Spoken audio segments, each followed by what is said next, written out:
Perfecto. ¿Se escucha ahí, Raquel? Perfecto, se escucha perfecto. Bien, bien. Cuando ¿Mm? quieran, empezamos.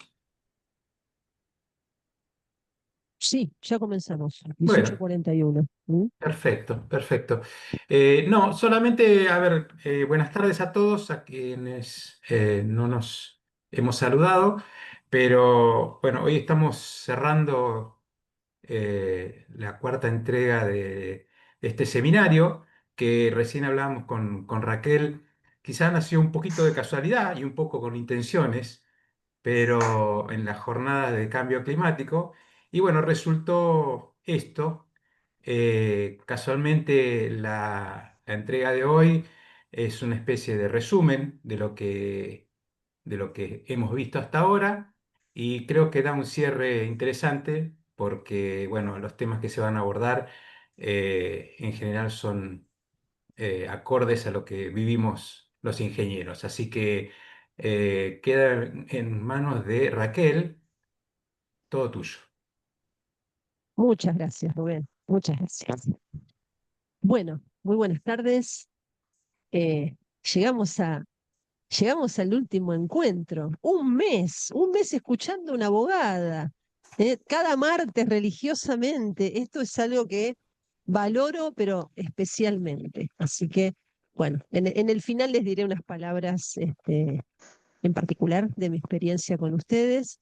Em, Le comentaba a Rubén unos minutitos antes de comenzar que este encuentro de hoy puntualmente, el tema que vamos a abordar hoy, nació a partir de una pregunta que se hizo en aquella intervención que me tocó en el mes de julio en el Hotel Provincial, en el cual, como las jornadas en general trataban sobre la cuestión del cambio climático y la incidencia en las obras, en las obras tendientes a mitigar o evitar las consecuencias del cambio climático, una pregunta que justamente le hizo Rubén, a quien yo no conocía en ese momento, eh, pero sí yo estaba hablando sobre caso fortuito. La pregunta fue, ¿puede ser el cambio climático un evento que constituya caso fortuito? Bueno, a partir de esa pregunta es que elaboramos este cuarto encuentro con ustedes, a modo de cierre de este seminario, en el cual me da mucha satisfacción ver que pudimos abordar todos los temas previstos y tal como lo teníamos previsto, que era de mayor a menor, de la sintonía gruesa a la sintonía fina en el tratamiento de los temas. Hoy vamos a tratar esta cuestión que tiene, en realidad, tenemos que volcar algunos conceptos que los vimos en charlas anteriores, pero ahora desde un enfoque más específico todavía. Eh, ¿Por qué? Porque vamos a hablar de un concepto que es jurídico, que es el caso fortuito, y lo vamos a vincular con un concepto que es absolutamente científico, que es ajeno al derecho, pero que en el cual el derecho está evaluando ver cómo aborda sus consecuencias. Hay autores que hablan de si el derecho se adapta a el tratamiento de temas que tienen que ver con el cambio climático. O sea, el cambio climático no es un concepto jurídico, es un concepto que proviene en realidad del estudio de la ciencia, y que incluso tiene también sus distintos abordajes. Pero hoy los vamos a combinar. Em, Vamos a empezar por los conceptos jurídicos. Vamos a comenzar hablando de el caso fortuito. Si hacemos un poquito de memoria, creo que en el segundo martes en que nos conocimos, yo les hablé, si fue el segundo, hablamos sobre, cuando hablábamos de la responsabilidad civil, yo les dije que esa responsabilidad se basa en cuatro pilares, que tiene un cimiento basado en cuatro pilares fundamentales, que son la presencia de un daño, o sea, la presencia de una acción o omisión antijurídica que provoca ese daño, una relación de causalidad, o sea, el puente que vincula ese hecho con el resultado dañoso, y un factor de atribución, o sea, una razón por la cual el derecho dice hay que responder por este daño. O sea, esos son los 4 cimientos que jurídicamente tiene la responsabilidad civil. Bueno, y yo les conté, se los mencioné en ese momento, que ese puente que vincula al hecho con el daño solo puede ser cortado, quebrado, o sea, ese puente que los abogados le llamamos el nexo de causalidad, solo puede ser cortado por una figura que conocemos como caso fortuito.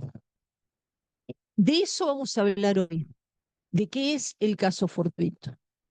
El caso fortuito, desde el punto de vista del derecho, es la eximente genérica de responsabilidad. O sea, cuando se presenta una situación, aún siendo dañosa, o sea, aún provocando un resultado dañoso, si tiene por causa un evento fortuito, a pesar de producirse un daño, no va a haber deber de indemnizar. Fíjense que para que eso ocurra, o sea, para que la consecuencia sea la la exhibición de responsabilidad, el, el evento tiene que reunir características muy especiales, porque justamente se aleja de la idea que vimos en las primeras clases de que cuando hay un daño hay un responsable, como principio, porque nadie puede dañar a otro sin consecuencia. Esa sería nuestra idea. No, no está admitido en el derecho en daño sin una consecuencia indemnizatoria. Bueno, en este supuesto se da un resultado dañoso, pero hay una eximente responsabilidad. Esta figura ustedes la van a encontrar en nuestro derecho con 2 términos que en Argentina se utilizan como sinónimos, que son el caso fortuito o fuerza mayor. ¿Mm? Para nuestro derecho, ambos son sinónimos. No es el mismo tratamiento en otras normas, la doctrina ha hecho algunas diferencias desde antaño, pero no es necesario planteárselas a ustedes porque la realidad es que el Código Civil y Comercial, ahora les voy a mostrar cómo está legislado, incluso se toma el trabajo de dejar expresamente aclarado que para nuestra legislación va a tener el tratamiento de sinónimos. Por lo tanto, ya Vélez en su código, Vélez Sarsfield le había dado el mismo tratamiento. Incluso tenía artículos donde comenzaba hablando de caso fortuito, después hablaba de fuerza mayor. Esta distinción tuvo predicamento en su momento en leyes vinculadas con el derecho al trabajo. ¿Por qué? Porque se hacía una distinción en torno a si el evento surgía en el ámbito interno del lugar donde debía trabajar el trabajador o fuera. Entonces es una distinción de cuándo era fuerza mayor y cuándo era caso fortuito. Pero nunca fue aplicado en el derecho civil, es el que estamos viendo ahora. ¿Dónde lo tenemos legislado? Lo tenemos legislado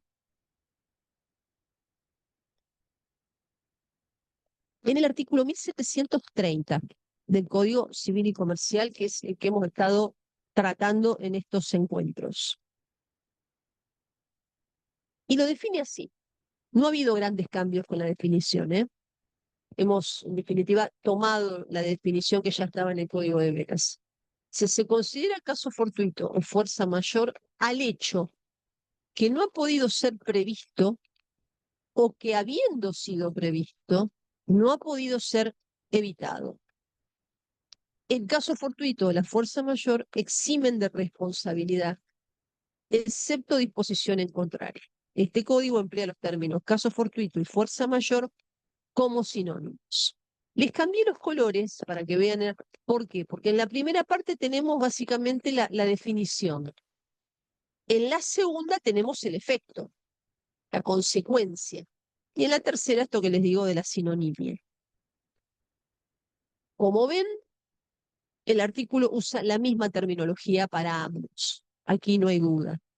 Ahora, ¿qué significa esto? Es un hecho se va a presentar ante nosotros como un hecho, que puede reunir una de estas dos grandes características, o que sea imprevisible o que sea inevitable. Imprevisible es que supera la aptitud normal de previsión, pero inevitable puede encuadrar un evento que pudo ser previsto, pero que por su magnitud no pudo ser resistido. ¿Mm? Ahora, además de alguna de estas dos notas, imprevisible e inevitable, o inevitable, porque puede ser una o la otra, tiene que ser un hecho, esto, exterior o ajeno a la intervención del que va a ser responsable. O sea, no lo tiene que haber provocado. ¿Mm? Tiene que ser actual, o sea, al momento en que se juzga, tiene que ser sobreviniente. ¿Esto qué significa? Tiene que ser sobreviniente con respecto al nacimiento de la obligación que hace que alguien deba responder. Esto aplica más que nada a los supuestos contractuales, no a los extracontractuales. Tiene que ver, en realidad, no con los casos que vamos a ver nosotros, pero sí con supuestos donde si existe un contrato entre partes, el evento que genera después el incumplimiento, sería así, no puede haber sido generado por la parte que después se quiere beneficiar con no cumplir, sino que tiene que ser absolutamente ajeno a su intervención. Y tiene que ser objetiva y absoluta. ¿Qué significa esto? Esto significa que también este evento tiene que provocar el mismo efecto para la generalidad de las personas, no para un sujeto en particular, pero para otro podría ser inocuo. ¿Dónde vemos este tipo de situaciones antes de pasar acá? Hay muchísimas clasificaciones sobre situaciones de caso fortuito. Yo me voy a dedicar solamente a una que tiene que ver con la fuente del hecho. Una proviene de actos, perdón, de hechos de la naturaleza y otra de hechos, algunos le llaman actos del hombre. ¿Mm? Cuando hablamos de los hechos de la naturaleza, de los hechos de la naturaleza hablamos cuando en realidad se presentan eventos y después lo vamos a vincular con esta noción de cambio climático, pero en realidad ya se juzgaban las situaciones de caso fortuito nacidas de eventos de la naturaleza hace 200 años, cuando no se estaba hablando del cambio climático. ¿Eh? Pero se da ante situaciones donde se producen eventos de la naturaleza que por su magnitud, por su irresistibilidad o porque no pudieron ser previstos, provocaron daños que no pudieron ser de ninguna manera evitados. Entonces, de alguna manera, esto puede exonerar o eximir de responsabilidad por esos efectos. Esto siempre fue un concepto dinámico. ¿Qué significa esto? Que justamente siempre iba a depender, considerar si un caso había sido o no caso fortuito en función del análisis de cada caso concreto y en cada momento histórico. Y situaciones, o sea, un caso típico de esto era el análisis de las inundaciones en determinadas regiones que en un determinado momento, si no habían sido previstas, podían dar lugar a considerar como caso fortuito y varias décadas después, manteniéndose la misma magnitud de milímetros caídos, no iba a ser considerada caso fortuito porque ya no era imprevisible. ¿Mm? Eh, Esto tuvo también que ver con aquellos planteos que sí se pueden haber dado respecto, por ejemplo, demandas contra el Estado o por dos cosas, o por falta de ejecución de obras o por ejecución de obras que pudieron alterar el estado de situación, sobre todo con campos. Pero es un concepto dinámico. La otra categoría es la que conocemos como los actos del hombre, que no va a aplicar para nuestra clase, aunque podemos tener situaciones, aunque no la vamos a abordar ahora en detalle, en la que pueden existir.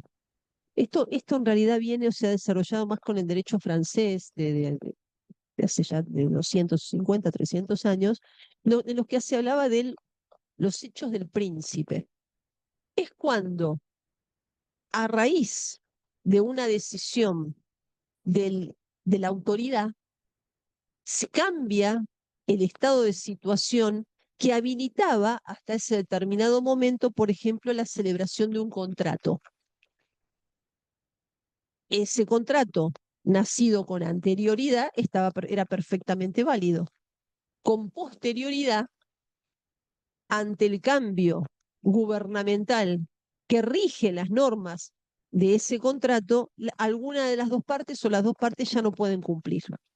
¿Mm? Para darles un ejemplo, un supuesto que se está estudiando, de hecho, eh, por ejemplo, AISA lo ha evaluado en el año pasado para reconsiderar el estado de situación de algunas de sus contratos de obra que tenía. Ha tenido que ver, por ejemplo, con la decisión gubernamental de Nacional de no continuar con obra pública. ¿Por qué? Porque aquellos compromisos existentes con anterioridad en aquellas obras que estaban financiadas por el Estado Nacional genera un cambio abrupto en el cuadro de situación. Entonces, ahí tienen un caso donde se puede llegar a plantear la figura del caso fortuito, pero por hechos de la autoridad. ¿A qué puede dar lugar en este caso? Por ejemplo, puede dar lugar o la figura de la rescisión consensuada o a la figura de la rescisión no consensuada, pero invocando el caso fortuito o la teoría de la imprevisión, que daría lugar a no tener que responder como si uno estuviese, como si la parte estuviese incumpliendo el contrato. Hoy nos vamos a dedicar a la primera categoría, a la que surge de los eventos de la naturaleza.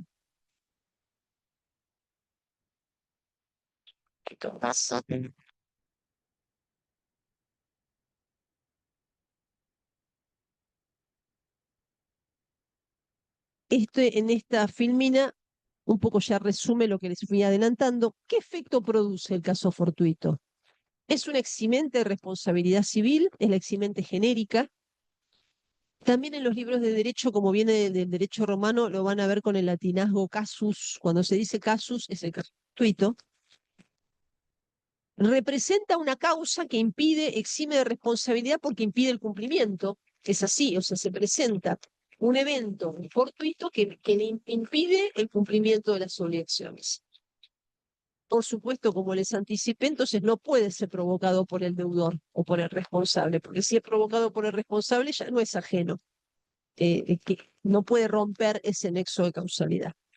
Si eso ocurriese, ya no vamos a estar ante la eximente del caso fortuito, vamos a estar ante otra figura que se llama incumplimiento, en la cual la obligación se va a convertir la obligación que tenía, se va a convertir en una obligación de pagar daños y perjuicios. O sea, se reformula, por llamarlo de alguna manera. En el caso fortuito, no hay entonces responsabilidad. En el incumplimiento del deudor sí hay responsabilidad. Ahora, ¿cómo vamos a relacionar esto con cambio climático? La pregunta que dio lugar a esta charla era, como les dije al inicio, era, ¿el cambio climático puede ser un supuesto de caso fortuito? O sea, esa era la pregunta. Bueno, vamos a abordarlo. A mí me vino fantástico porque la verdad que pude hacer una interesante investigación sobre este tema y vi que en el ámbito del derecho realmente es un tema, como dice una autora, marginal. ¿Mm? Pero vamos primero a ver básicamente de qué hablamos cuando hablamos de cambio climático. Hay muchas definiciones, pero básicamente definimos al cambio climático como la modificación del clima que ha tenido lugar respecto de su historial a escala regional y global. Si bien en general se trata de cambios de orden natural, dados por ejemplo por variaciones en la actividad solar, erupciones volcánicas, caída de meteoritos, también se lo asocia en la actualidad con el impacto derivado de las actividades humanas sobre el planeta, o sea, el impacto antrópico, ¿sí? Quema de combustibles fósiles, emisión de gases que provocan el efecto invernadero, etc. Es un fenómeno complejo con numerosas variables. Van a poder encontrar mucha información respecto del tema cambio climático en fuentes como Naciones Unidas, hay Manos Unidas, que es una fuente interesante que pude investigar, etc. Por eso el cambio climático alude a los cambios a largo plazo, atención, a largo plazo, de las temperaturas y los patrones climáticos. Los expertos consideran que no comparten la idea de confundir calentamiento global con cambio climático. Hay discusiones científicas que justamente controvierten esto porque sostienen que calentamiento global en realidad indica el aumento de la temperatura media de la Tierra, propiciado por el efecto invernadero originado por la emisión de gases contaminantes hacia la atmósfera. Pero que tanto el calentamiento global como el efecto invernadero son algunos de los factores, no la totalidad de los factores, que influyen en el cambio climático, integran o coadyuvan al cambio climático. Respecto al cambio climático, no son todas las posturas coincidentes. Están quienes sostienen que en realidad el cambio climático es un fenómeno que puede la propia naturaleza revertir, como sostiene una corriente que ha ocurrido en distintos momentos de la Tierra, del desarrollo de nuestro planeta, por diversas causales. Mientras que están quienes sostienen que como en este caso, en este momento histórico, también el, también perdón, el cambio climático está coadyuvado por el efecto de las actividades humanas, que sería una suerte de situación nueva, de incidencia nueva, no contemplada en otras situaciones en las que la Tierra sufrió cambios importantes, esto no es de tan fácil remediación. O sea, están esas dos posturas que pugnan entre sí. Ahora bien, ¿cómo enlazamos esto con nuestro caso fortuito? Porque la pregunta era entonces, ¿puede haber situaciones en las cuales se producen, por ejemplo, grandes inundaciones, extraordinarias inundaciones, que provocan daños impresionantes, inconmensurables, desde la órbita del derecho? ¿Pueden ser juzgados o ubicados con el rótulo de caso fortuito? Bueno, aquí tenemos primer escenario. El primer escenario que les anticipé. No hay en realidad sentencias judiciales que hayan tratado esta pregunta, este tema. ¿Mm? Mejor. Sí hay en el aspecto de inundaciones, responsabilidad, por ejemplo, estatal por inundaciones. Sí ha habido un número de casos en los que, ¿saben quiénes? Las empresas prestadoras de energía eléctrica invocaron ante ciertos reclamos que recibieron, Edenor, Edesur, que recibieron de parte de los usuarios por incumplimientos en el servicio eléctrico, las defensas de parte de estas empresas basaron en parte, incorporaron este nuevo elemento de decir, esto se ha producido porque la realidad es que nos encontramos ahora ante eventos extraordinarios propios o pertenecientes al cambio climático, que como no lo podemos evitar, aun cuando tal vez en algún caso se pudiesen ser previstos o anticipados por el Servicio Meteorológico Nacional, eh, solicitamos se nos exima de responsabilidad. Esto sí se ha presentado. El destino de estos casos no ha sido favorable para las empresas. O sea, no se ha contemplado, no, la justicia no hizo lugar a la idea o a la postura de que en realidad esto es cambio climático y como tal, perdón, de que aún siendo con cambio climático puede ser encuadrado dentro de la figura del caso fortuito. ¿Dónde está esto? Yo esto les voy a dejar después el material, pero esto se ha presentado no hace demasiado tiempo, en 3 casos, todos contra Edesur, son reclamos de daños y perjuicios, y los ha tenido que tratar la Cámara Federal Civil y Comercial, que ya en cierta medida prestó, diríamos, desarrolló su propia jurisprudencia en torno a este tema. O sea, la respuesta para esta Cámara es negativa. ¿Mm? Ante la defensa de Edesur sosteniendo que es un caso fortuito, no les ha hecho lugar. También, ¿qué ha agregado? Se ha considerado el tema de que la no realización de inversiones, porque acá había 2 temas en realidad. Otro tema que se invocaba era no se hicieron las inversiones porque no se ajustaron las tarifas. No se ajustaron las tarifas por determinadas políticas públicas destinadas a justamente no incrementar las tarifas por razones que tienen que ver con no incrementar el monto de las tarifas para la comunidad, en la República Argentina en determinados momentos, y eso ha hecho que la ecuación económico-financiera no fuese lo suficientemente ajustada como para que las empresas puedan invertir. Y a eso le incorporaron como elemento adicional, a esto le sumamos que a raíz del cambio climático se están generando situaciones como, por ejemplo, tormentas de mayor magnitud en picos más fuertes, con picos, con puntos, con pulsos mucho más intensos que antes, y que sumado a que no pudimos hacer las inversiones pertinentes, esto representa el escenario por el cual piden que se los exima de responsabilidad. Bueno, no fue admitido por la justicia en estas situaciones, en estos casos. Básicamente, ¿por qué? Porque acá lo que hace la justicia es analizar si se reúnen los requisitos del caso fortuito. ¿Mm?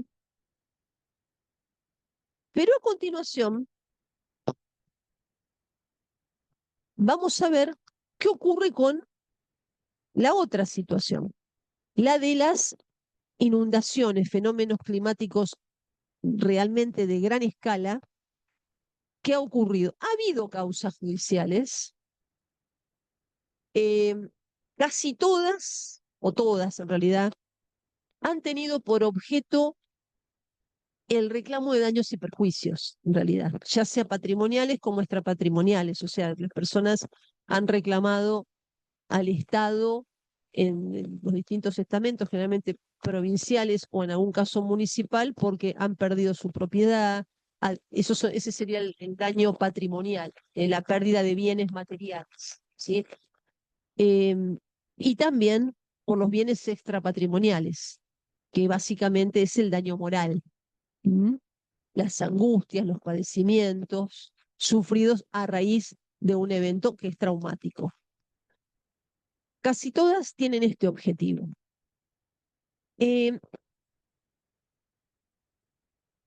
Algunas, en menor cantidad, han estado dirigidos al reclamo por la falta de ejecución de obras que pudiera haber impedido la evitación o por lo menos que hubiera podido mitigar ¿eh? El efecto de la inundación. Y no hay ninguna, no hay causas que tengan un objeto preventivo. ¿Mm? O sea, esto va de la mano. ¿Se acuerdan que yo les mencioné en nuestro primer encuentro? Les hablé de la función preventiva. también de la responsabilidad, como una nueva vía que el Código Civil y Comercial incorporó. Bueno, estas causas en realidad son anteriores al 2015, que es cuando se sanciona el nuevo código. Tal vez por eso pueda tener cierta lógica que hasta ese momento no haya habido demandas que tengan por objeto pedirle a un juez que, por ejemplo, dicte una medida cautelar o una medida preventiva para que, con un fin de evitar, por ejemplo, la producción de un daño derivado de un evento de estas características. Hoy existe esa herramienta, pero la realidad es que no hay demandas que tengan este efecto. Como les dije, la gran mayoría es reclamando daños y perjuicios. Ahora bien, perdón, en ninguna de estas está considerado cambio climático, excepto en una, donde, que es una causa muy triste. Hoy me tomé el trabajo de mirar la sentencia completa. Primero pensé que no la iba a ver, y después porque eran 130 páginas, y después y me produjo muchísima tristeza. Debo decir, ¿por qué? Es el fallo del año 2013, se los dejé, que en realidad no es una acción de daños. Se llama Rodríguez Sandra Beatriz contra el Poder Ejecutivo sobre habeas data. Es una acción que se interpone a raíz de la inundación de los días 2 y 3 de abril del año 2013 en La Plata.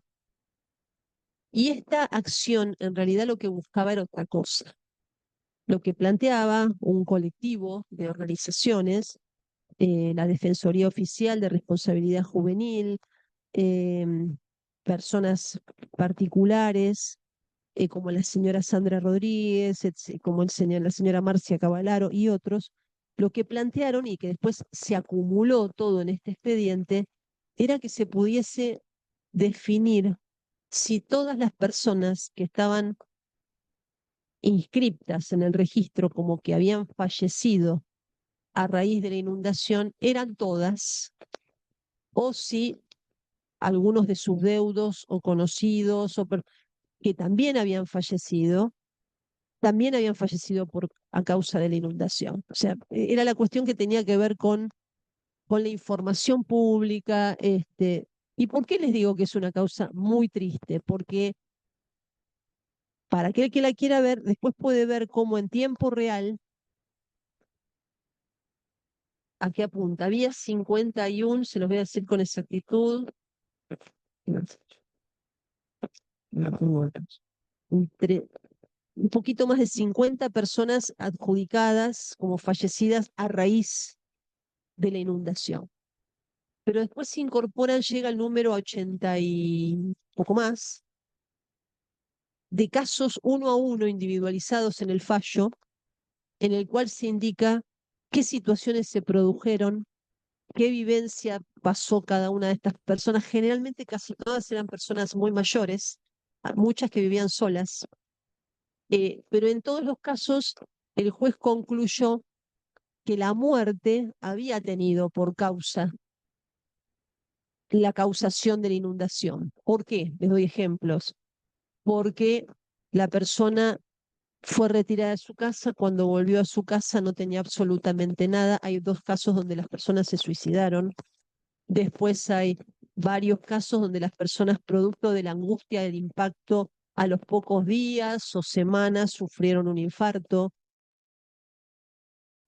Hay casos donde ya tenían alguna patología y se deprimieron y terminaron de fallecer. Y hay muchísimos casos en los cuales estuvieron todo un día parados arriba de una mesada, mojados hasta la cintura y hicieron una neumonía y a pesar de haber podido estar hospitalizados, a la semana fallecieron. O sea, cada uno está individualizado. Y después hay otro número de 20 o 30 personas más en las que el juez dice, no se puede atribuir que de manera directa se haya dado esta vinculación entre el fallecimiento y la inundación, por eso no lo incorporan a la sumatoria. Pero la causa esta en realidad lo que hace es determinar o incorporar este número de 30 y algo más de personas, discúlpeme que ahora no tengo el dato porque no, pero después les paso el dato de la causa, que sí fueron, son casos de fallecimiento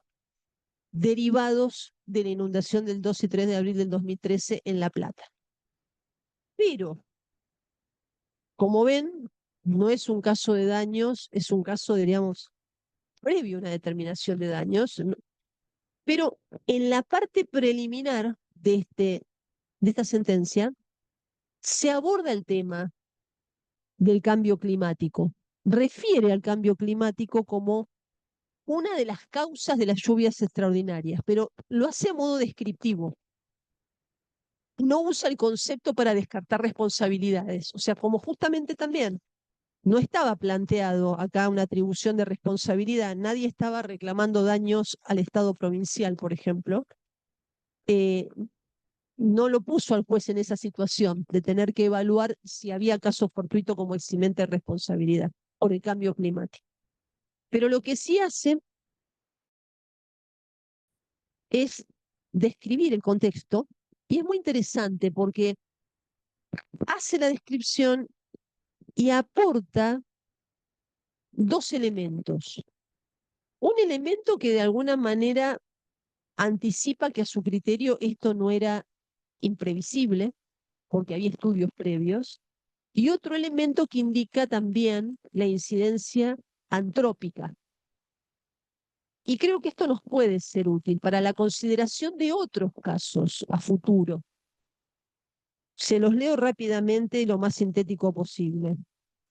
Dice, el día 2 de abril de 2013 se produjo en las ciudades de La Plata, Berisso y Ensenada una lluvia cuya magnitud no tiene precedentes registrados en el contexto del cambio climático global que produce un aumento en intensidad y frecuencia de precipitaciones extremas. A ello se suma la existencia, eh, acá está lo antrópico, a ello se suma la existencia de zonas altamente urbanizadas, emplazadas sobre los propios cauces de los arroyos, en cuyas cuencas se asienta fundamentalmente la ciudad de La Plata, excediendo la capacidad de drenaje de aquellos, generando por consiguiente el anegamiento de amplias zonas de la ciudad.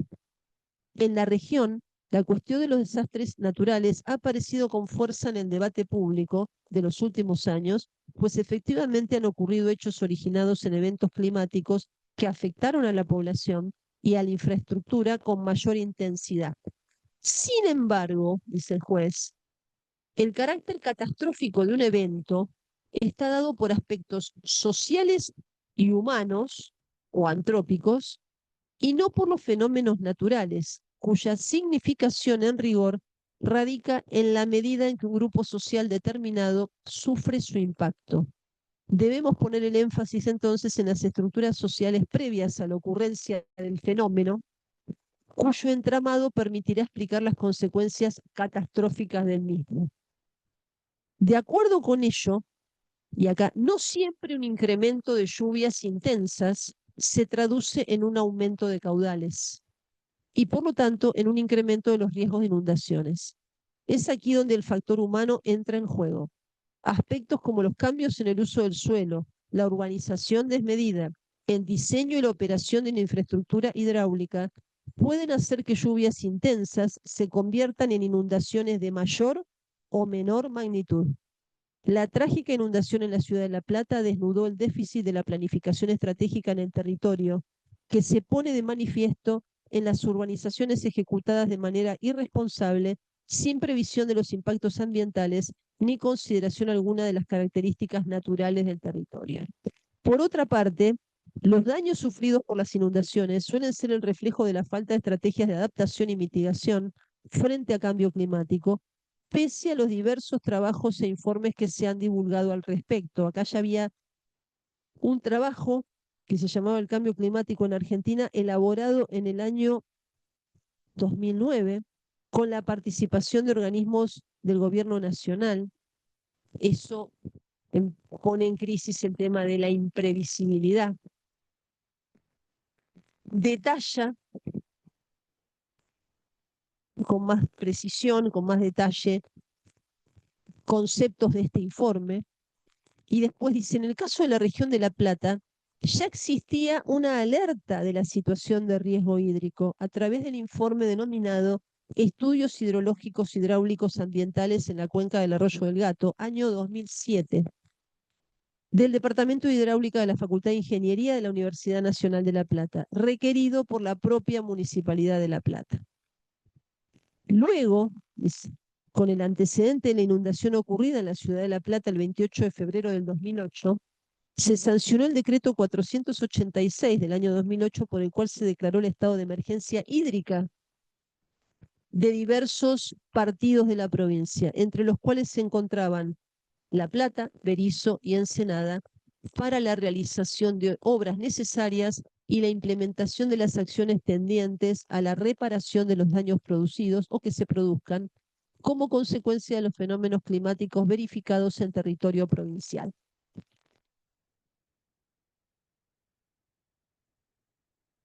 Sin embargo, y ya está por terminar, el último informe realizado por el Departamento de Hidráulica de la Facultad de Ingeniería de la Universidad Nacional de La Plata, disponible, acá está la página, que es estudio sobre inundación ocurrida los días 2 y 3 de abril del 2013, da cuenta de la ausencia de información sobre la ejecución de planes de riesgo hídrico, sobre planes de alerta y contingencia para las cuencas afectadas por el evento referido. Y entonces dice aquí, es por ello, dice, esto es importante que se los lea porque lo podemos tener en cuenta a la luz de nuevos hechos. Dice, a la luz del estudio de la documentación recabada a nivel municipal, tanto como de la propia recepción de los vecinos, relevada por medio de encuestas y entrevistas, ha quedado en evidencia la inexistencia de un sistema de alerta específico diseñado para la ciudad de La Plata. Asimismo, no existe un plan de contingencia operativo a nivel municipal. Este fue el diagnóstico año 2013. Y que las acciones de evacuación se desarrollaron caóticamente, mayormente por medios propios, y con un grado importante de desconocimiento por parte de la población de la ubicación de las zonas de mayor o menor riesgo de inundación. Agrega que el Servicio Meteorológico Nacional emitió un aviso meteorológico a muy corto plazo, a las 3:51 horas del día 2 de abril, por ocurrencia de lluvias intensas, con 3 horas de validez, y que de las consultas a la comunidad, los trabajos in situ y la interacción con los vecinos que prestaron su colaboración, se desprende que una vez registradas las primeras evidencias de la magnitud del evento, las acciones desplegadas a nivel local en pos de su mitigación fueron tardías o insuficientes. Entonces, a partir de esto, concluye el juez. ¿En qué? Dice, la capacidad de respuesta frente a las inundaciones puede ser incrementada con la implementación de un plan de contingencias climáticas y sociales que incluya sistemas de alerta temprana, modificaciones en la red de estaciones de observación meteorológica, planes de evacuación y reconstrucción y otras medidas preventivas, como elaboración de mapas de riesgo, que puedan tener un rápido impacto en la reducción de pérdidas, tanto humanas como materiales. Como puede observarse, estamos en presencia de una problemática compleja y como tal, su análisis puede ser abordado desde varias perspectivas. Sus procesos causales, o sea, de origen natural o antrópico, la infraestructura social disponible para afrontar el fenómeno, las relaciones establecidas entre los diversos grupos sociales involucrados y las acciones consecuentes, o bien, entre otras posibles, desde la consideración de sus consecuencias. Esta es la parte en la que este fallo aborda con carácter de descripción, diagnóstico y análisis de lo que advierte como falencias el tema del cambio climático.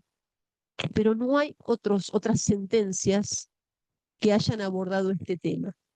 Razón por la cual lo lo poco que hay en materia de derecho que analiza este tema indica justamente que el cambio climático es un concepto que para el derecho por ahora está en un punto marginal.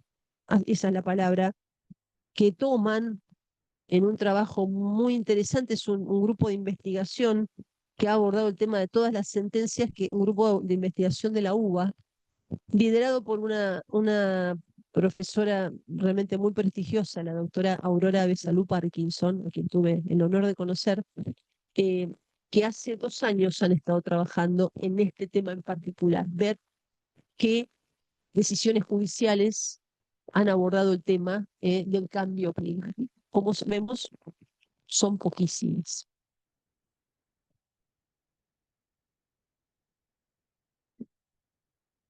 Ahí vamos, guardémosla para después, guardémosla para después. Ahora bien, tomamos esta causa que, como les digo, no es una causa de daños y perjuicios, es una causa que lo que buscaba era que se determinara quiénes y por qué causas eran los fallecidos de los eventos del 2 y 3 de julio del 2013. Pero entonces, ¿esto a qué lleva? A dos ideas. Que las tormentas, fíjense, las tormentas inevitables, acuérdense que los requisitos eran o inevitable o imprevisible, pero que las tormentas inevitables, aun cuando fuesen meteorológicamente previstas, por lo poquísimo que hay advertido, en lo poco tratado en la justicia, no configuran un caso fortuito como eximente de responsabilidad.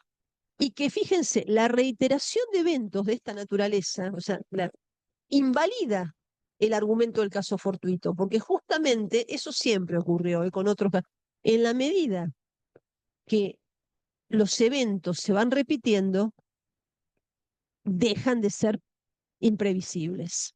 Eso todos nosotros, o sea, que yo que soy abogada de una empresa de servicios sanitarios, la recurrencia con la que los ingenieros hidráulicos que utilizan para analizarlo, para desarrollar los proyectos de obra, por supuesto que tiene que ver con el dato estadístico de cuántos milímetros en qué determinadas épocas del año, con cuánto tiempo, pero sí, por supuesto, ha habido cambios.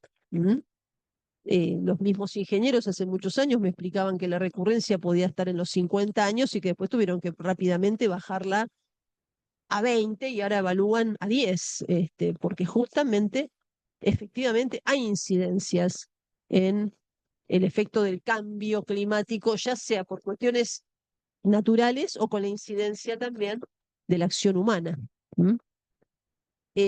Ahora, en la medida que esa recurrencia ya pueda ser evaluada y considerada por los profesionales, deja de ser imprevisible. Deja de ser imprevisible. Y por ende, puede quedar la figura de si es irresistible. Pero para eso empiezan a jugar consideraciones como las que tuvo que ver, las que vio acá el juez Arias cuando analizó el caso de La Plata. ¿Por qué? Porque analiza hasta qué punto era irresistible.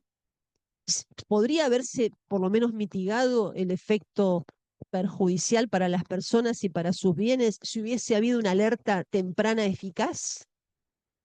Seguramente el resultado, o sea, obviamente, la caída de los milímetros no se hubiese evitado, pero las pérdidas humanas seguramente habría tenido otro destino. Atención con esto, en los pocos casos, ¿qué es lo que adquiere importancia probatoria? Las periciales de ingeniería son las que adquieren relevante importancia probatoria, de ingeniería hidráulica y civil, según el caso.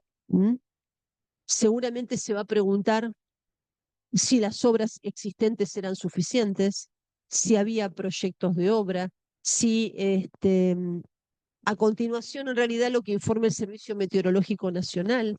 ¿Por qué? Porque ahí lo que se va a evaluar era si la magnitud y la incidencia del evento propiamente dicho, si se trataba de una inundación, eh, el rango de milímetros caídos en un determinado tiempo, si eso había tenido repitencia o no en esa zona, en esa región, si se agrega con otro tipo de fenómenos como vientos, ahí va a ser el servicio meteorológico.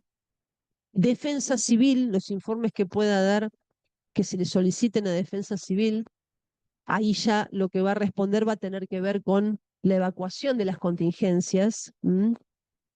Defensoría del Pueblo, en algunos casos también se le ha pedido, en este caso se ha planteado, ¿pero para qué?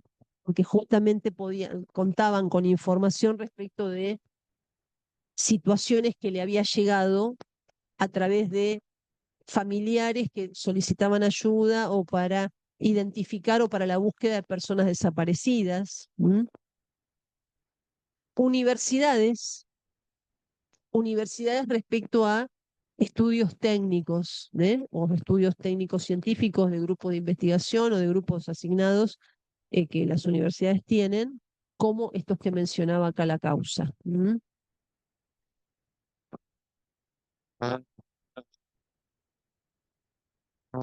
Y cuando se presentan estos juicios, que como les dije son, hasta ahora no han sido, ninguno ha abordado el tema del cambio climático en este sentido, pero ¿a dónde va? ¿Dónde se radica? Como principio, a la justicia local competente. ¿Mm? Eh, la Corte de la Nación tiene dicho que no es competente, no tiene competencia directa para recibir una causa vinculada con inundaciones, excepto de que se trate de un caso que supere a la jurisdicción provincial. Ustedes saben que cuando es casos que tienen que ver con cuenca hídrica, por ejemplo, una provincia que respecto de otra provincia, ahí sí es la, la- este, es la Corte la competente, la instancia originaria, pero si no es ese caso, es jurisdicción local.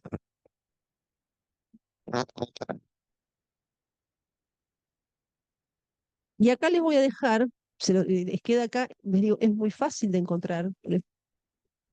Este artículo tiene alguna terminología que les puede resultar un poquito demasiado técnica, pero hace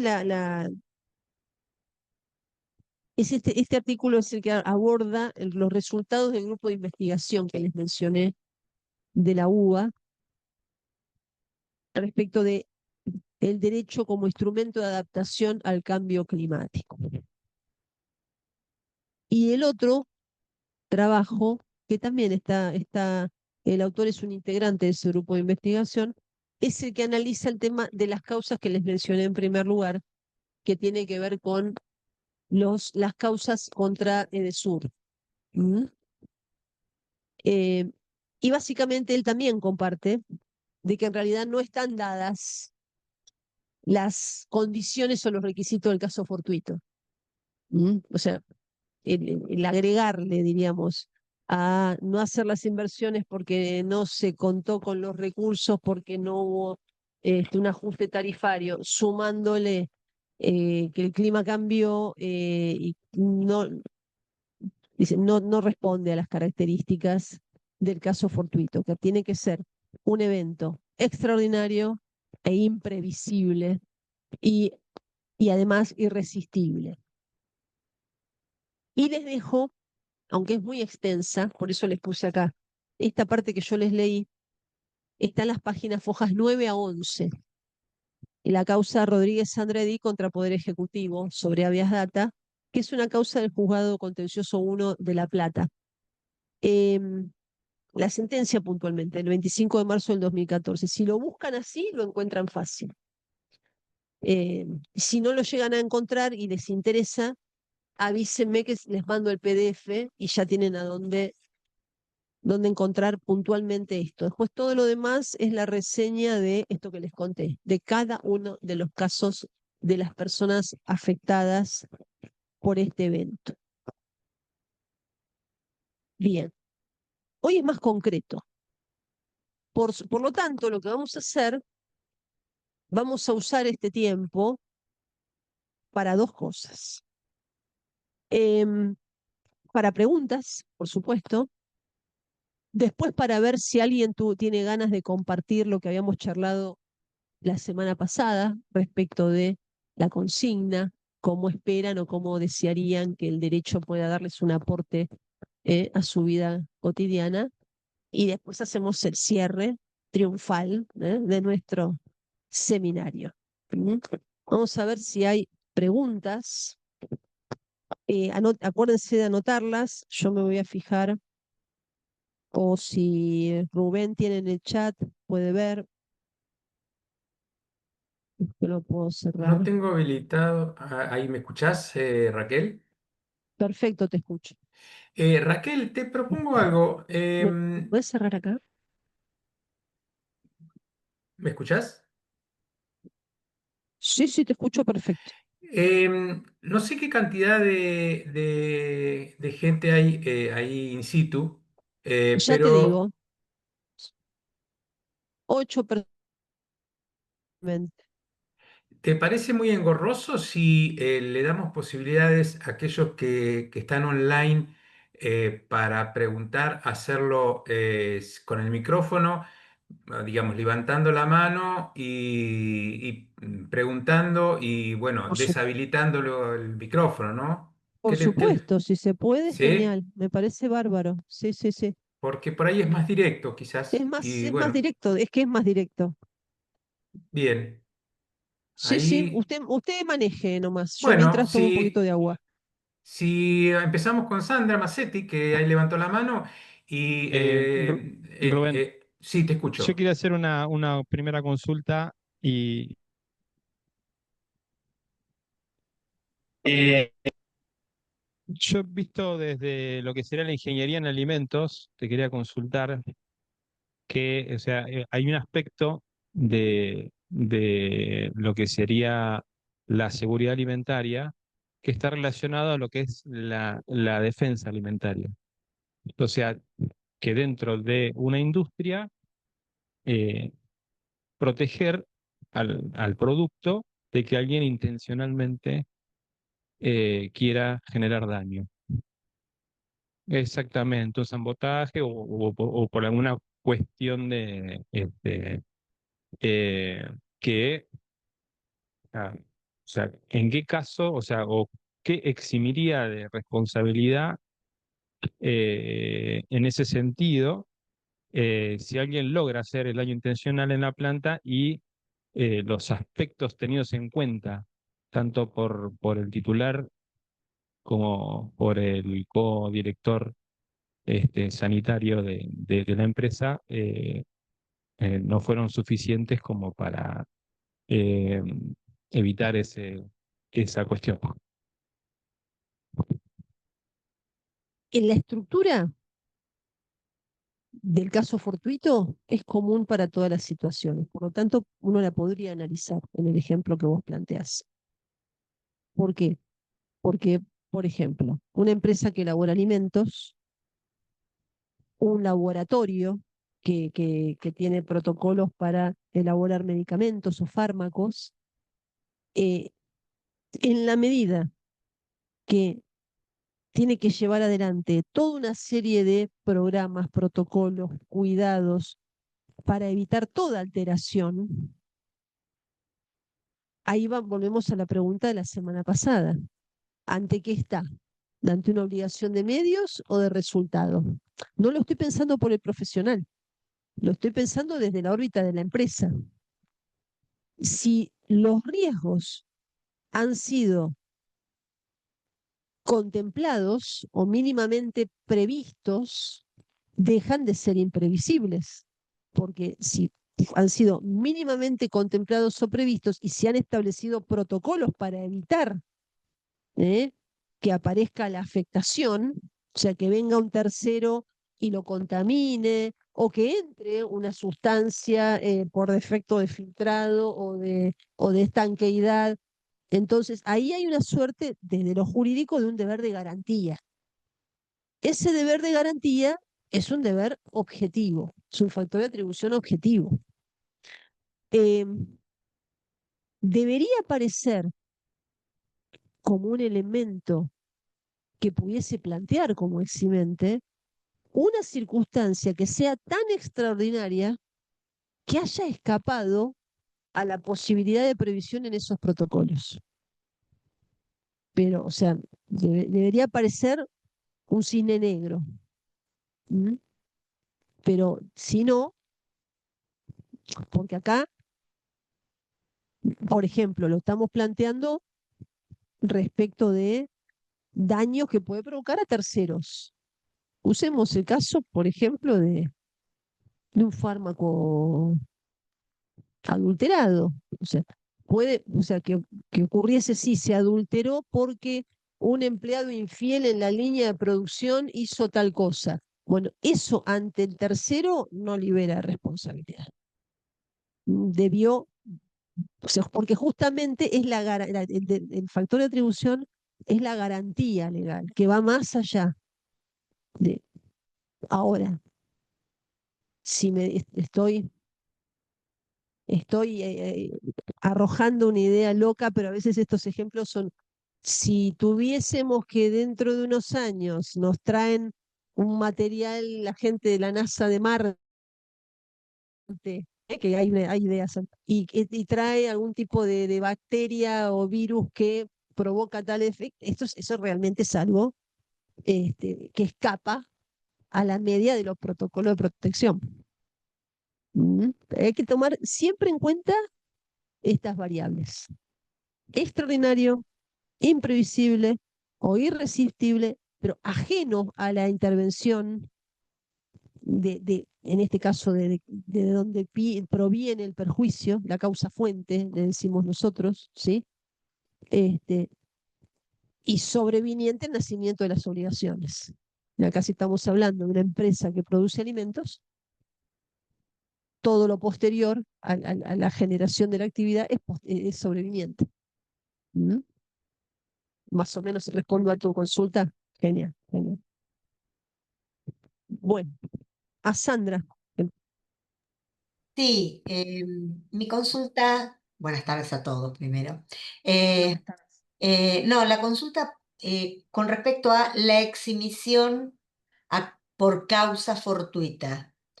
Está relacionado todo lo que vi en la pantalla a lo que es el fuero civil, no en el fuero penal. ¿Es así? Es correcto, es correcto. En lo que hemos estado viendo en estos 4 encuentros, en la primera parte hicimos una responsabilidad, y ahí mencionamos la civil, la penal, la administrativa y la disciplinaria. Este concepto es un concepto que aplicamos en... Espera, que me estoy distrayendo, porque tengo acá un alumno que necesito que no me hable. Así, así, no. Perdón, perdón, no, ya está, ya está. El caso fortuito es un concepto propio del derecho civil, del derecho privado.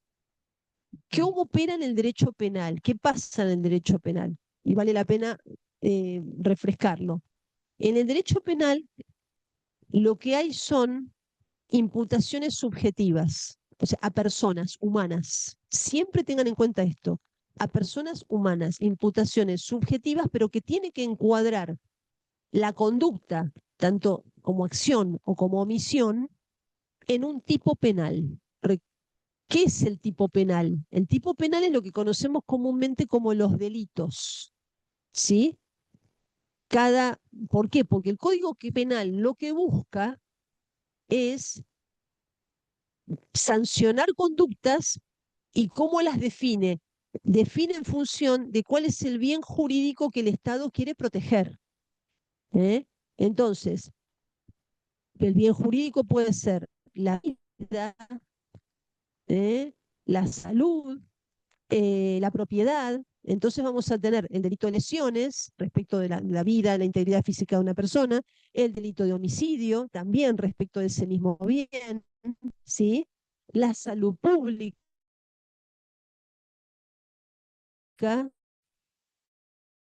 eh, donde, por ejemplo, hay orden nacional, o sea, lo que tenemos en común es que estos son códigos de fondo. ¿Qué quiere decir esto? Que hay un código penal para la República Argentina, un código civil para la República Argentina. Los códigos de forma son los que establecen las provincias. A ver, en el de fondo establece justamente las cuestiones de fondo de cada rama del derecho. En el procesal establece el cómo llevamos adelante los procesos judiciales, ¿eh? para tratar las cuestiones que se abordan en los códigos de fondo. Uno es el qué y el otro es el cómo. Por eso los códigos de procedimiento, cada provincia tiene sus propios códigos de procedimiento, en materia penal, en materia procesal y en otras, en materia contencioso administrativa, en algunas provincias y demás. Pero sí. Entonces, ¿qué ocurre en materia penal? En materia penal no tengo caso fortuito. ¿Eh? O la conducta activa o omisiva está contemplada y en función de la prueba, por supuesto, entra en el tipo penal, en el delito de lesiones, en el delito de homicidio, en la tentativa, pues, o no entra. ¿Mm? Otra situación que puede pasar, lo que puede pasar también es que exista en el delito penal lo que se llaman, o sea, está el tipo penal, pero en función del hecho queda de alguna manera eh, investido de lo que se llaman causales de justificación. O sea, hay causales también en el Código Penal que justifican y evitan la pena. El típico caso es la legítima defensa. ¿Sí? Una persona, para repeler un mal mayor, provoca un daño. Eso en el derecho penal. Por ejemplo, lesiona a otra persona. Lamentablemente, los casos que escuchamos constantemente en los medios de estoy amenazada ante un robo, ¿sí? Y la persona para defenderse repele. La agresión en este caso tiene que ser proporcional, tiene que ser un medio proporcional. Si no, si se excede ese medio, no va a haber justificación, sino que va a haber como exceso en la legítima defensa. ¿Sí? Pero no juega la figura del caso fortuito.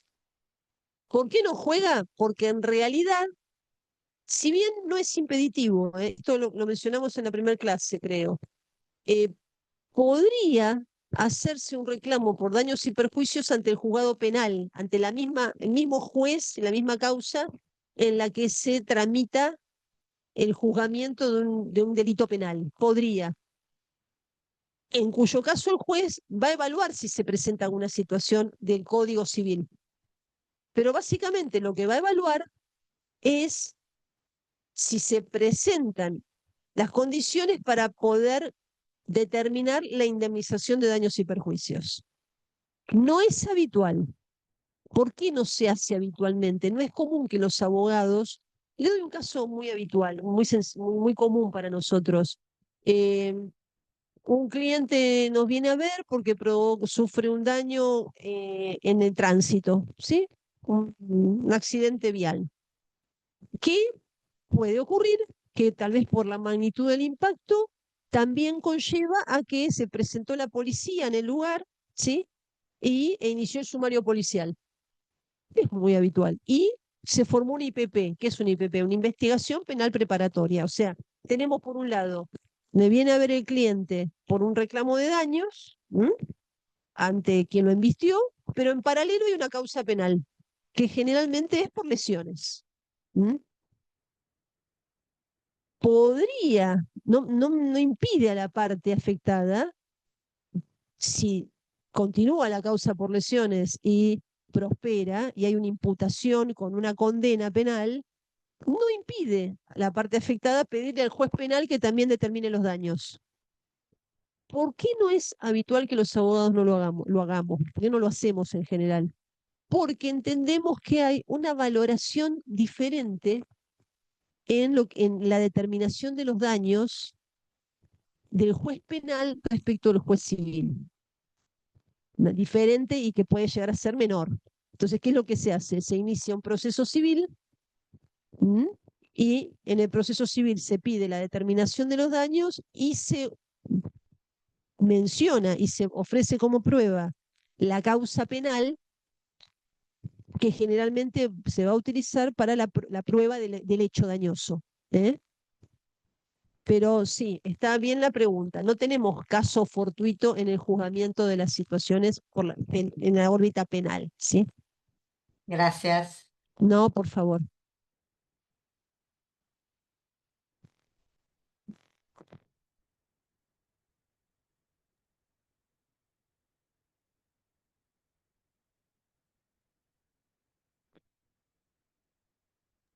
No sé si por ahí entre los presentes hay alguna consulta. Bien. Le pusieron el micrófono. Aquí tenemos.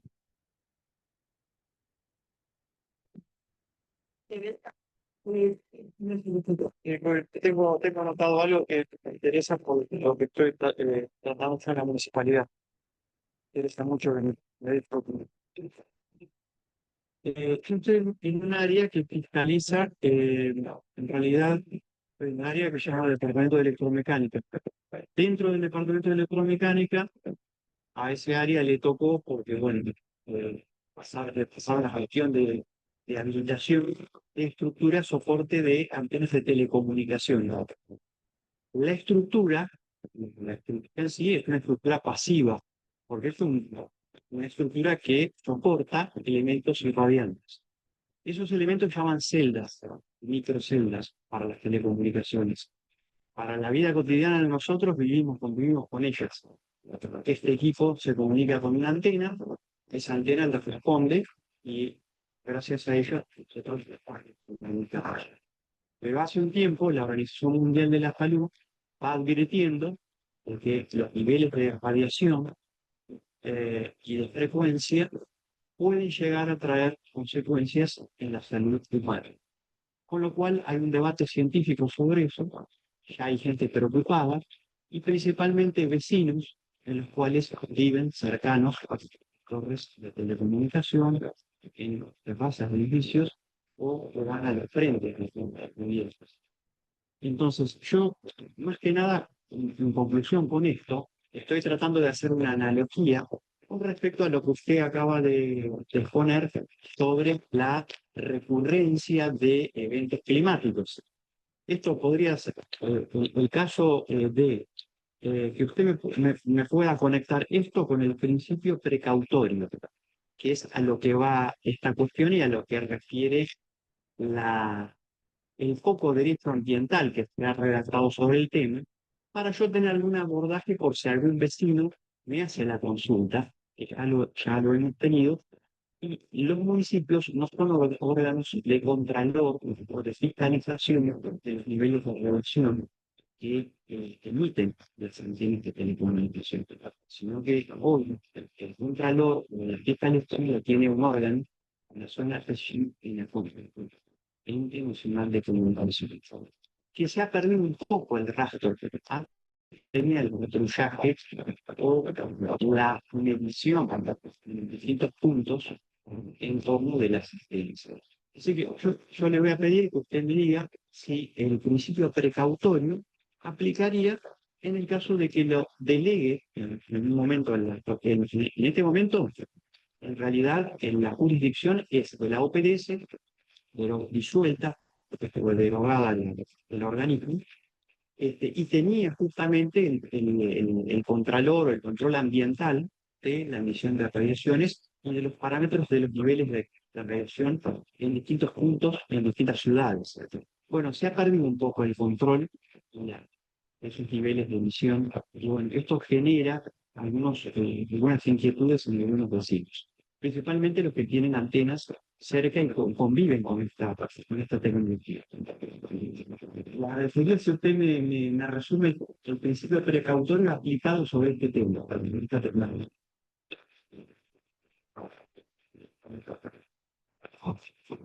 Muy interesante la pregunta. ¿La pudieron escuchar todos?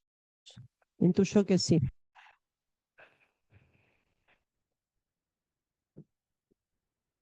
Sí.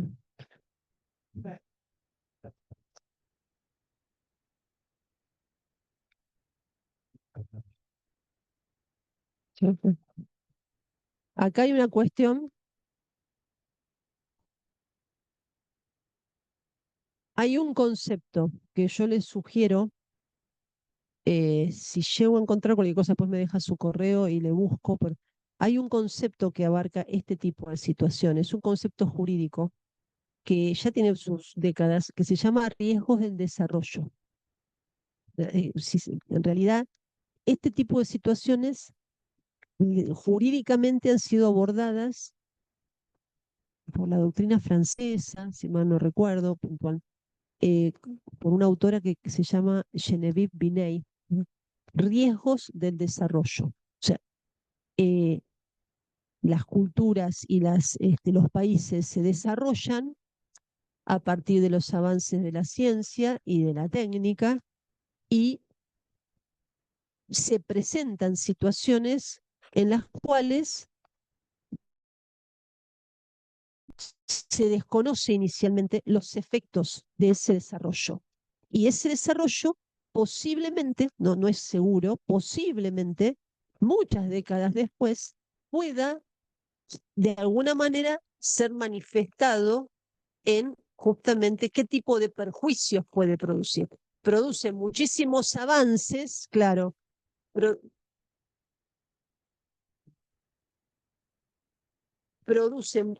produce muchas consecuencias positivas, pero también externalidades negativas.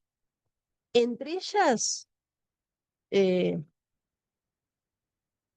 en muchos casos, en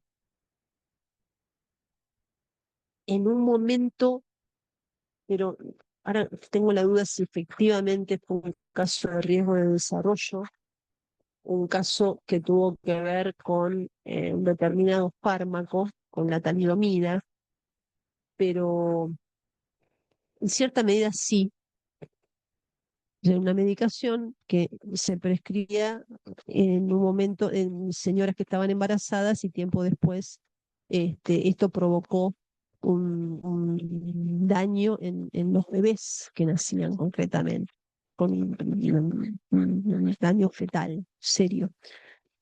Por supuesto, no había evidencia científica antes de que el medicamento saliera al mercado.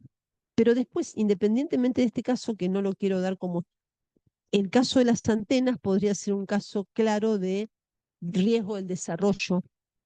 Eh, Incluso hoy mismo se está hablando, ahí va, claro, porque justamente ¿por qué? Porque una de las pautas es que haya incertidumbre científica, porque por eso se los llama riesgos, pero que justamente por eso no da lugar inicialmente a impedirlo, porque justamente se va desarrollando y con el transcurso de su utilización después van apareciendo mayores evidencias.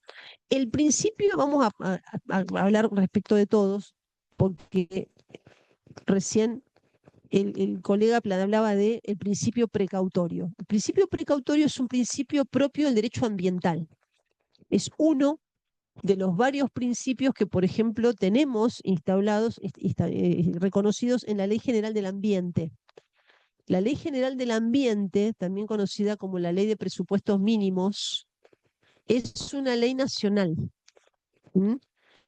Que lo que hace es, como bien lo dice la palabra, yo no soy especialista en medio ambiente, pero les puedo dar esta orientación, lo que hace es determinar un piso, o sea, presupuestos mínimos que deben ser respetados y contemplados por todas las provincias. A partir de ese piso, las provincias en sus regulaciones provinciales podrían establecer, por ejemplo, exigencias mayores, pero nunca menos. Por eso se habla de presupuestos mínimos. Esto a veces genera tensiones. ¿Por qué genera tensiones? Porque una cosa es la ley general del ambiente y después están las reglamentaciones, o sea, qué es lo que se reglamenta vía nación respecto del cómo llevar adelante. Y a veces las provincias, ahí es donde aparecen las tensiones, consideran que la nación en su reglamentación nacional se pasa del presupuesto mínimo y legisla respecto de cuestiones que son propias de cada provincia. Pero independientemente de esto, esto es bueno para saber por qué se llama ley de presupuestos mínimos, pero es respecto al medio ambiente. Y hay una serie de principios que normatiza la misma ley. Entre esos principios está el principio de solidaridad transgeneracional, me digo los que me voy acordando acá y después algunos, el principio de progresividad, el principio de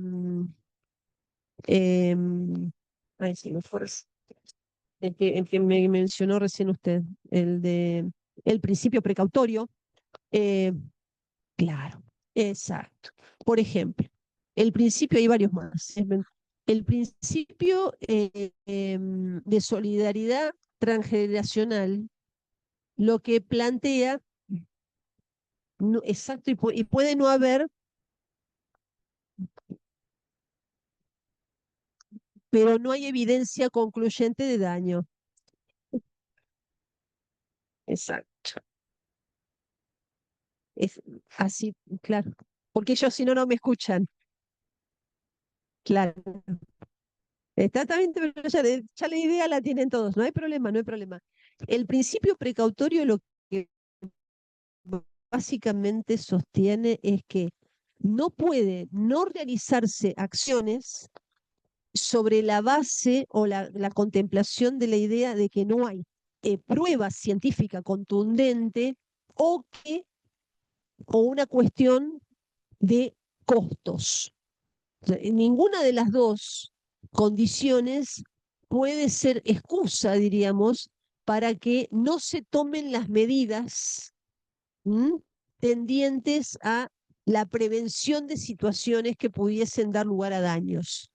Eso es lo que plantea, discúlpeme que no soy una técnica en el tema, el principio precautorio. O sea, no podemos, o sea, el explotador de una actividad, el Estado, si tiene, no puede quedarse en el argumento de que no hay evidencia científica contundente o que buscar la evidencia implicaría una cuestión de costos que no puede, no, para de alguna manera no ordenar la actividad. Después tenemos el de solidaridad transgeneracional, que lo que plantea es que lo que tenemos que evitar es, o mejor dicho, siempre hay que actuar en consideración al mantenimiento de las condiciones medioambientales existentes al presente, por lo menos. Y no, ¿para qué? Pero para garantizarlo a las futuras generaciones, porque se entiende que es un derecho de las próximas generaciones el contar con las condiciones medioambientales que hasta ahora tenemos. O sea, por supuesto que podrían ser mejores, pero lo que no podemos es ir hacia atrás por este respeto a la solidaridad transgeneracional, que son titulares de derechos. O sea, es un caso realmente muy interesante conceptualmente porque son personas que aún no existen, pero que ya titularizan derechos. Es muy interesante. Y es en realidad un concepto disruptivo en derecho ambiental. Después, el principio de progresividad. Ese es un principio también muy importante del derecho ambiental. Y ese es un principio de atención que sí lo podemos tener en cuenta y se tiene en cuenta para las cuestiones que tienen que ver con la evitación de daños, por ejemplo, con el tema de las obras, para mitigar o evitar inundaciones, por ejemplo. ¿Por qué? Porque el principio de progresividad lo que propone es que las medidas deban realizarse, uno diría, eh, eh, firme pero sin pausa. Pero esto es para entenderlo, ¿no? Quiero decir, eh, en etapas, pero que no nos vayamos hacia atrás, sin retrocesos. Que el objetivo sea realizar las actividades que propicien la mejora de situaciones medioambientales o la mitigación o la resolución de situaciones contaminantes actuales, pero que no se espera que la acción sea consumada en un solo momento, sino que muchas veces por la magnitud que implica, sea realizada en fases, por eso es progresivo, en etapas, pero que no permitan su vuelta atrás, su retroceso. ¿Mm? Después hay más, pero en el caso que usted me plantea, yo le agrego un elemento más. Sí, es un tema de medio ambiente, es un tema de riesgos del desarrollo, que hoy riesgos del desarrollo tenemos muchísimos. En gran medida también, recuerden lo que hablábamos en la segunda clase cuando hablábamos de la revolución industrial y la teoría del riesgo, esto traído a hoy es incluso más potente. No nos damos cuenta porque estamos dentro de la ola, como digo siempre yo. Pero tenemos Internet, es un riesgo de desarrollo clarísimo. O sea, las alteraciones por la utilización de la Internet durante determinada cantidad de horas en la vida cotidiana produce efectos. Ya empieza a haber eh, muchos informes médicos científicos que hablan de patrones que han cambiado a partir de esto, patrones del sueño, etcétera, de la atención. Después, la inteligencia artificial, o sea, lo separo de Internet porque es otro estadio evolutivo posterior. Eh, Esos son hoy situaciones que podemos claramente consignar en riesgo del desarrollo, y a medida que se va adquiriendo certidumbre de los efectos, ya dejan de ser riesgos con un patrón incierto y ya no aplicaría el principio precautorio. Ya no aplicaría, porque ya no hay incertidumbre científica, ya no hay incertidumbre, ahí es donde está el corte. Una cosa que acá me dejó pensando lo que usted planteaba era el tema de cómo juegan las responsabilidades estatales. Se- se me- Acá hay un punto. Tengan en cuenta una cosa. Cuando hablamos, no lo puse acá porque lo consideré, pero fui sacando cosas también para no saturarlos. Em, Uno de los temas que consideré después de ver el tema del fallo de La Plata era la cuestión de la responsabilidad del Estado en cualquiera de sus estamentos, nacional, provincial o municipal. Eh, Puedo aprovechar, y acá el compañero menciona, por ejemplo, de que el tema de las antenas, eh, perdón, la estructura. Y lo de ENACOM, bueno, acá la cuestión que tiene que ver con la irradiación es competencia de ENACOM. Entonces, usémoslo como ejemplo, usémoslo como ejemplo. ENACOM, ente nacional. En cada caso, esto para que lo tengan en cuenta, en cada caso donde tengan que evaluar o haya que evaluar responsabilidades, si aparece el Estado, lo primero que hay que mirar es una cuestión, que es si tengo normatizado, legislado, la misión y función del órgano estatal. Esto es muy importante. ¿Por qué? Porque en materia de responsabilidad estatal juega un factor de atribución, o sea, la justicia, ¿qué va a entender por responsable? Va a entender por responsable al Estado cuando no cumple un deber normativo de actuación. ¿Qué es un deber normativo de actuación concretamente? Cuando hay una norma que dice, ENACOM tiene a su cargo controlar tal cosa, el control, y no lo hace. ¿Me explico? Si lo dice el decreto, la resolución, el acto, la estructura que establece las misiones y funciones, ahí me marca el esqueleto, de lo que ese órgano, porque el derecho administrativo, esto es derecho administrativo público, rige la teoría del órgano. Y en la teoría del órgano es el órgano responsable en función de las misiones y funciones que tenga asignadas. En consecuencia, el Estado va a ser responsable si omite o cumple defectuosamente las misiones que tiene asignadas. Ahí es un tema, porque si en este caso ENACON tiene asignado, por ejemplo, una determinada función expresa, podría tener una cuestión relativa al déficit en el control de los efectos, de la ubicación, porque podría atenuar los efectos, pues me pueden decir, es muy costoso, pero ese es otro tema. Claro, reducir las potencias, o sea, ahí tenemos un tema. Otro tema importante, se lo llevo a otro caso, inundaciones, responsabilidad atribuida por falta de realización de obras.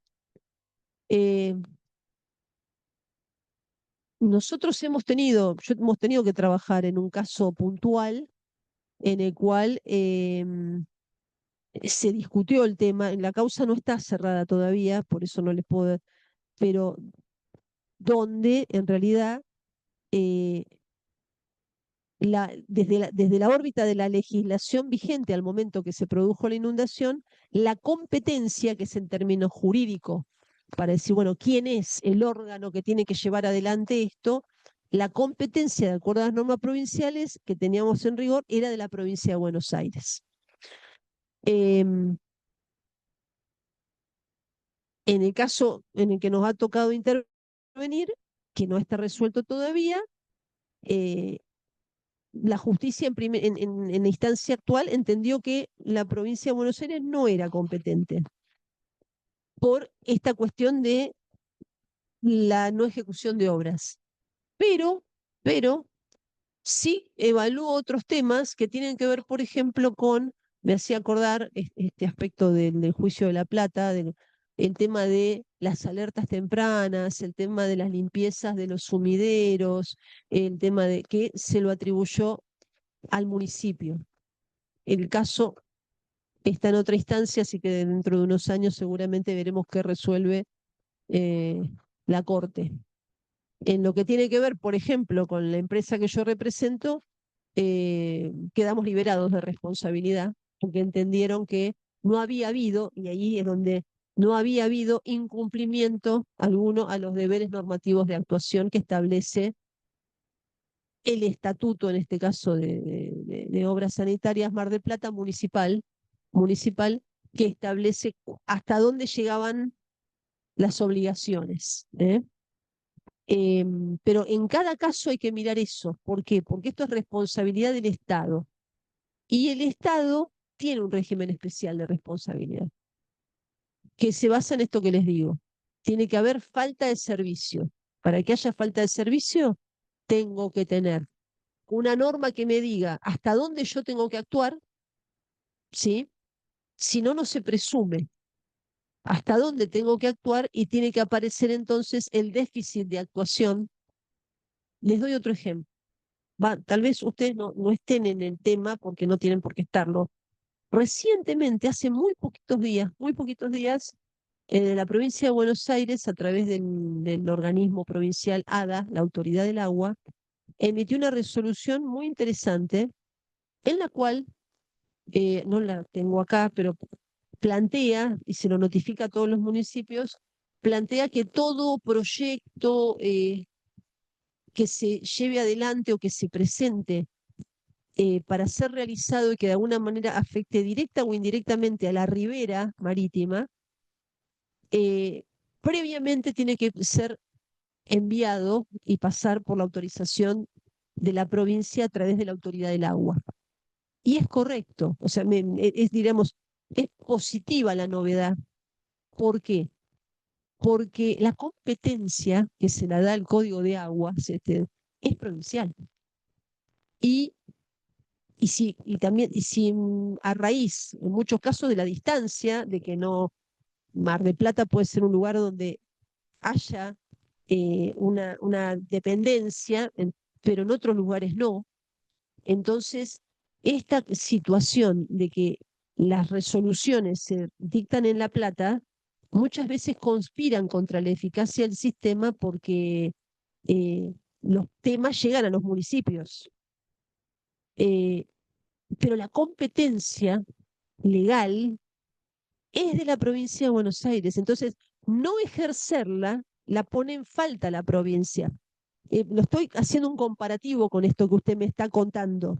Esta resolución se dictó ahora, ya le digo, el 7 de octubre, si mal no recuerdo, y dice básicamente eso. Dice, todo proyecto, toda cuestión que no, no lo tengo, ¿lo tenés ahí, no? A ver, ¿querés hablar? Así te escuchan. Sí, el artículo dice, productores y vecinos afectados acusan a funcionarios municipales y provinciales por omitir obras hidráulicas que aseguran podrían haber evitado la magnitud del desastre. La presentación fue realizada en la justicia penal de Trenquelauquen y apunta al Comité de la Subregión 3 de la Cuenca del Salado, organismos de la provincia, que era el ADA, estamos entre ellos, y áreas de obras públicas de varios distritos. Ahí empiezan a presentarse situaciones. Hay varias cuestiones, o sea, porque a veces ante este tipo de casos en los que quedan abiertos, después se abre a que haya el vecino o las organizaciones a dónde van. Y a veces tocan muchas puertas. Inician una denuncia penal, presentan una nota en el municipio, envían una presentación a la provincia y por ahí tal vez hay 5 eh, eventos dando vueltas en trámite que también generan confusión. Mm. De, a veces sí, no necesariamente. Acá me dicen, ¿termina la justicia ordinaria? Depende.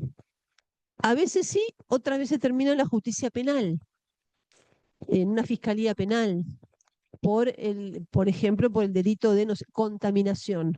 O el otro delito que es el que muchas veces es una preocupación para los funcionarios públicos, porque es el delito de incumplimiento de los deberes de funcionario público.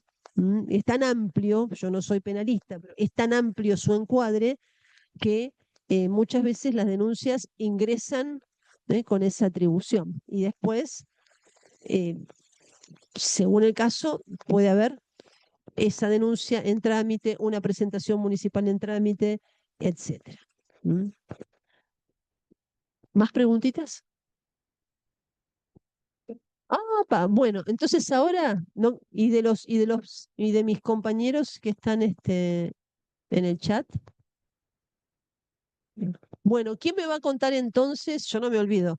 ¿Quién me va a contar entonces, presentes por todas las vías, la pregunta de la consigna de la semana pasada? ¿Qué aspiran de que les sirva esto? Y los dejo, yo no hablo más y escucho a ustedes.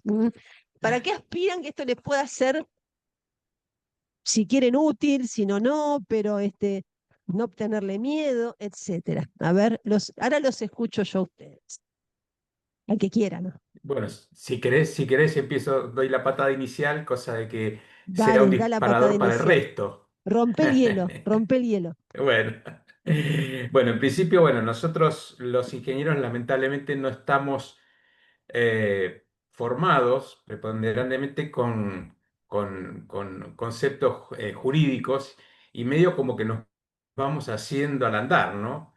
A raíz de eso, uno empieza a convivir y a tratar de familiarizarse con términos y a partir de ahí es donde uno empieza a ver qué rédito sacarle a esta convivencia, ¿no?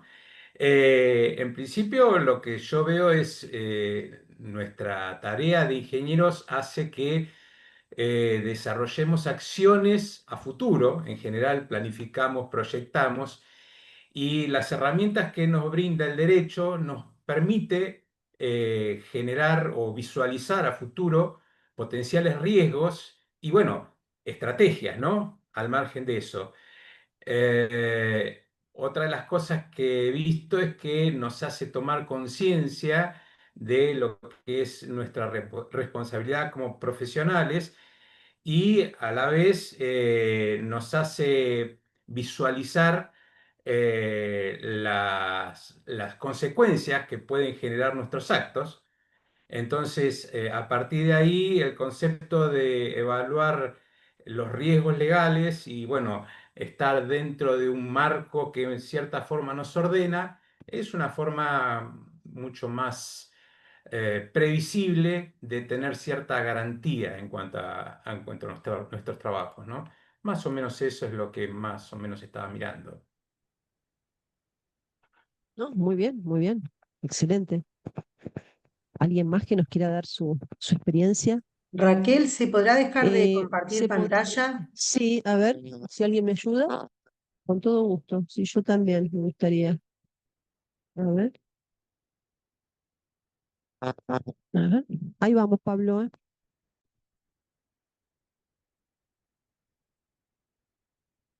¿Qué sucede? Cerrar el módulo este, a ver.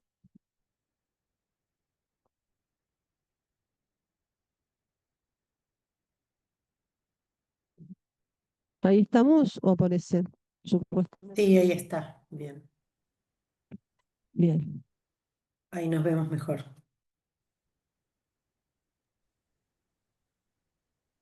bien. ¿Alguien más que quiera? Pablo, vamos, Pablo. ¿Cómo no? Bueno, un gusto, gracias Igualmente. por compartir. Creo que, bueno, por lo menos a mí lo que me va a servir es a, a tener más conciencia, en ser más prolijo, en escribir algunas cuestiones. Creo que la ingeniería estábamos viendo muy de reojo a los médicos, a otras profesiones, no, no es la palabra ataque, es con demandas, con cuestiones legales, y me parece que nos están empezando a pegar muchas balas de cerca, o algunas ya nos están pegando, y a veces somos pocos desprolijos, de papelería en las obras, o estas cuestiones del informe técnico cuando es de medio o cuando es de resultado. Me parece que nos va generando conciencia y bueno, hay que... Siempre tenemos en claro las responsabilidades. Lo que pasa es que nos están, y yo tengo una situación personal, nos están pegando responsabilidades con cosas que pensamos que no teníamos. Por ejemplo, en los informes técnicos. O no éramos tan conscientes de semejante cosas, o de tener una situación penal, ¿no? Con un sin permiso o un informe técnico. Así que bueno, esa fue la expectativa en resumen de intentar de ser, de aportar algo para ser más prolijo.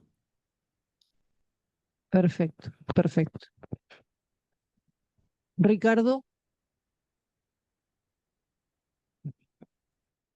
Hola, ¿qué tal? Bueno, en principio agradecerte por este seminario, por las 4 clases. La verdad que muy enriquecedor el contenido y sobre todo entiendo que también nos va a permitir tener un mayor conocimiento de lo que enfrentamos cada vez que llevamos adelante nuestro ejercicio profesional, ¿no?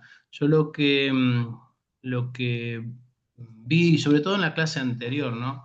Esta cuestión de que más allá de que nadie le quiere escapar a la responsabilidad que tiene que sí o sí asumir al llevar adelante el ejercicio profesional, eh, somos o estamos muy vulnerables, ¿no? Estas cuestiones en donde no tenemos elementos como para acotar algunas cuestiones que tienen que ver con hasta por cuánto tiempo tendría validez una determinada tarea que llevamos adelante.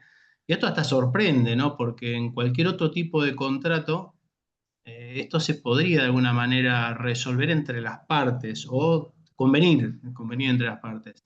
Esta cuestión que desde el punto de vista penal eh, hay cuestiones que exceden ese convenio que uno podría hacer, nada, es como que impacta un poco, ¿no? Y bueno, en ese reconocimiento de la situación, y creo que fue muy bueno el seminario en ese sentido, nada, tenemos que empezar a trabajar. Yo lo que por ahí también menciono, cuando uno lleva adelante un servicio profesional, que hay que utilizar elementos que no sé por qué razón nosotros como profesionales a veces le escapamos. En un libro de órdenes de servicio, por ejemplo, en donde uno deje expresado profesionalmente cada una de las cuestiones y donde a partir de ahí la responsabilidad es del comitente, me parece que es un buen elemento y no lo usamos, no se usa. Un libro de servicios rubricado, donde cada parte se comunica por escrito bien. Hoy también tenemos los mails, hay un montón de otras situaciones que sirven, ¿no? Lo mismo WhatsApp y todo, pero eso como que tiene una validez, me parece un poquitito más fuerte al momento de tener que quizás defender alguna situación. Y por lo demás, espero nada, que podamos encontrar por ahí en algunas cuestiones mejores herramientas. Esto de que desde los penales estamos tan vulnerables, a mí me impacta un poco, ¿no? Y bueno, nada, a seguir adelante, pero sabiendo esa situación.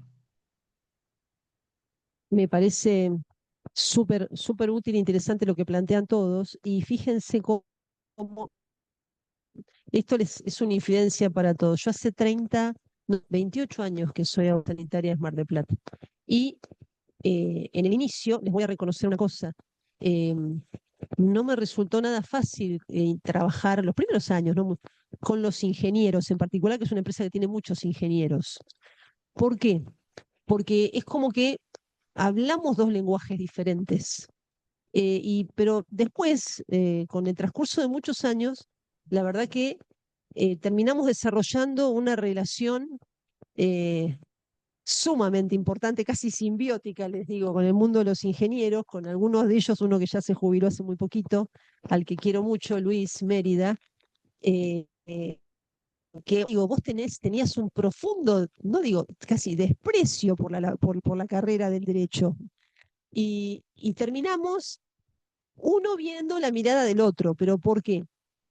Yo también me sirvió para comprender muchos aspectos, porque en mi día de trabajo, mis compañeros ingenieros no están se están pensando en el hacer constantemente, en la obra, los proyectos, y en ese hacer continuo em, tenían poco incorporado, o tal vez no como acaba de decir usted, no se dedicaba ese tiempo para documentar ese hacer, para que quede plasmado, y entonces después tal vez se perdían detalles que cuando ellos me lo contaban, sí, esto se hizo así, así, así, así, pero después yo le digo, todo esto hay que probarlo.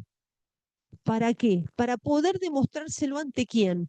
Por ejemplo, ante un juez, si me pide un oficio judicial, miren qué sencillo, ni siquiera llegado al extremo de una causa penal, que es más problemática, más preocupante y demás. O sea, cuando un juez nos pide un requerimiento de informes, no es lo mismo que haya que relatarnos sobre la base de lo que cuenta el profesional, que haya un expediente en el que esté documentado los pasos, las acciones, las instrucciones, sobre todo si hay una obra que se la contratamos a un tercero, si hay notas de pedido, órdenes de servicio, actas de recepción, si hay un acta de recepción provisoria en la cual quedaron cosas por hacer, entonces si queda bien documentado, después no hay tutía, o sea, tengo los 180 días para chequear que me lo haya cumplido.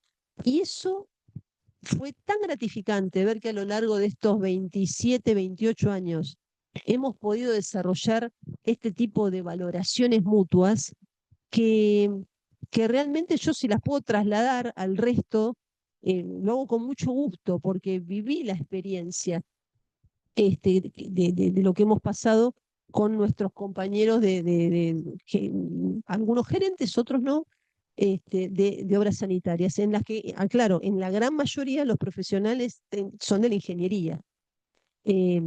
Así que lo comparto totalmente. Y estas cuestiones que tienen que ver con estas incertidumbres que plantea Ricardo. en la medida, y les digo, no hay demasiado escrito en el mundo del derecho sobre esta responsabilidad de ustedes. No hay mucho escrito en el mundo del les digo, poco.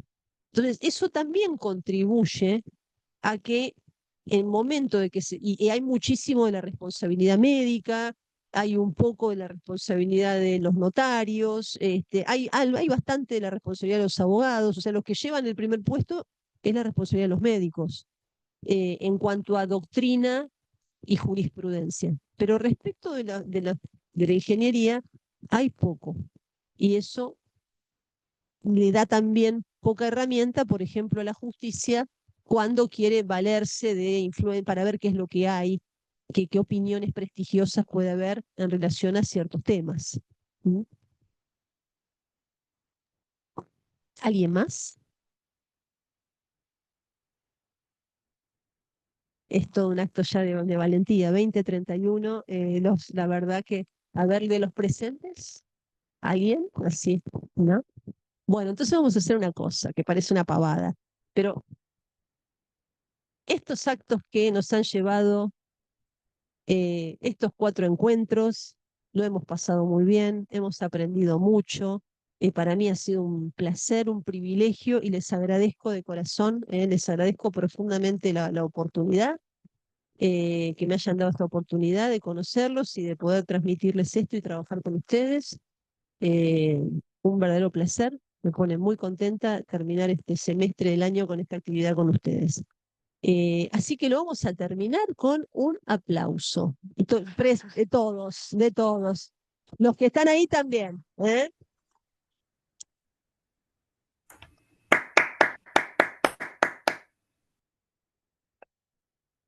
¿Lo terminamos así? Ex- Excelente. Lo terminamos así. Acá hay aplausitos en emojis. Bárbaro. Hasta la próxima. Hasta la próxima. Placer.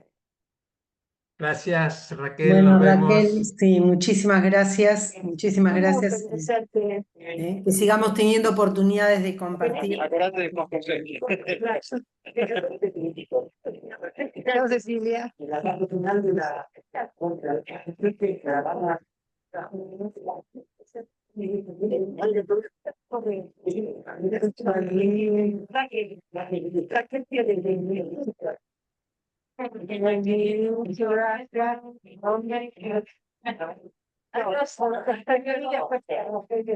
Sí, sí.